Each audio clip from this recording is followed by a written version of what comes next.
तो चलिए फिर सीधे चलते हैं बनारस की उन गलियों में जहाँ एक बच्ची जन्मी थी, मणिकर्णिका। हाँ, मनु। पर प्यार से सब उन्हें मनु कहते थे। और ये कोई ऐसी वैसी बच्ची नहीं थी।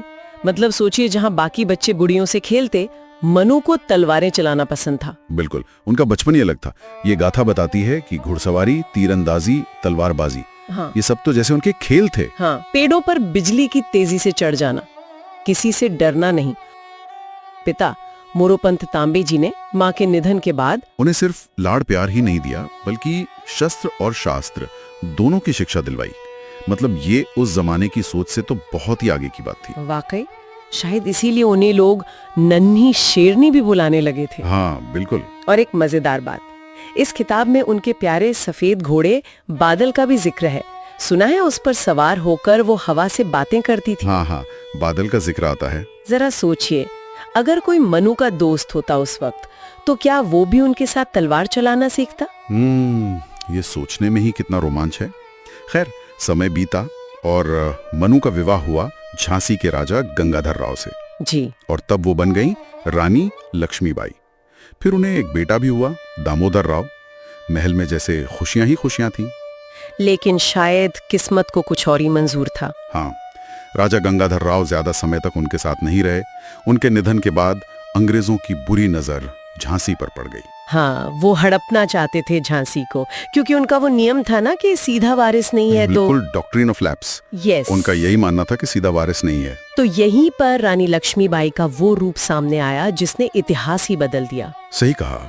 किताब इस पल को बड़े भावनात्मक ढंग से दिखाती है, कैसे दरबार में अंग्रेज अफसर के सामने बिना डरे उन्होंने अपना फैसला सुनाया। और वो फैसला एक गर्ज बनकर गूंजा, मैं अपनी झांसी नहीं दूंगी। बिल्कुल, ये सिर्फ शब्द नहीं थे, ये तो उनका फौलादी इरादा था। अपनी मिट्टी से प्यार, अपने लोगों की रक्षा का प्रण था ये। और इसके बाद जो हुआ वो तो वीरता की एक अमर कहानी बन गया। किताब में उन दृश्यों का वर्णन है ना, वो रोंगटे खड़े कर देता है। हाँ, कैसे वो अपने नन्हे बेटे दामोदर को पीठ पर कसकर बांधे, एक हाथ में घोड़े की लगाम, दूसरे में तलवार, बल्कि कहा जाता है दोनों हाथों में तलवारें लिए। दोनों हाथों में। हाँ। अंग्रेजी फौज पर वो टूट पड़ी। और वो अकेली भी नहीं थी, उन्होंने महिलाओं की एक टुकड़ी भी तो तैयार की थी, दुर्गा दल। हाँ, दुर्गा दल। ये महिलाएं भी पुरुषों से कम नहीं लड़ी, ऐसा वर्णन है। झांसी के आसमान में बस एक ही नारा गूंज रहा था, जय झांसी की रानी। वाह। उनकी युद्ध कुशलता का लोहा तो अंग्रेजों ने भी माना। वो एक साथ 2 तलवारें चलाने में माहिर थी। हाँ, मैंने भी पढ़ा है ये। यहाँ तक कि जो अंग्रेज जनरल था ह्यू रोज, जिसने उन्हें युद्ध में हराया, उसने भी अपनी रिपोर्ट में लिखा, जैसा कि इस किताब में बताया गया है, कि विद्रोहियों में वो अकेली थी जो मर्द थी। सोचिए जरा, ये उनकी बहादुरी का कितना बड़ा सबूत है। बिल्कुल।